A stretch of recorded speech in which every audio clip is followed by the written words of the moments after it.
இன்னைக்கு பார்த்தீங்கன்னா அர்ஜுன்றவர் உங்கள் ஃப்ரெண்டுக்கு கால் பண்ணி நீங்கள் லவ் பண்ணுறேன்னு சொல்லி அவங்களுக்கு சொல்லுங்க அப்படின்னு சொல்லியிருக்காங்க. வாங்க பண்ணலாம். ஆனால் எடுக்கிறாளா இல்லையான்னு தெரியல, பார்ப்போம். நர்வஸாக இருக்கு. எப்படியும் எடுக்க மாட்டா, அவள் எங்கேயாவது வெளில தான் சுற்றி இருப்பா. டார்லிங், எங்கே டார்லிங் இருக்கீங்க?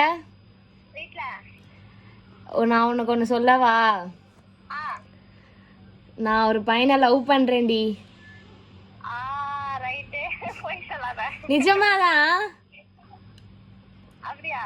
ஆமா, நான் உங்ககிட்ட மறைச்சிட்டேன். ஒரு 1 இயரா லவ் பண்றேன்.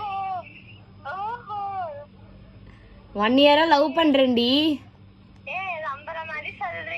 உண்மையா தாண்டி சொல்றேன்.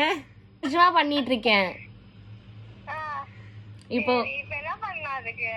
இப்போ எனக்கு மனசு உறுத்துச்சு, அதனால உனக்கு கால் பண்ணி சொல்லணும் போல இருந்தது.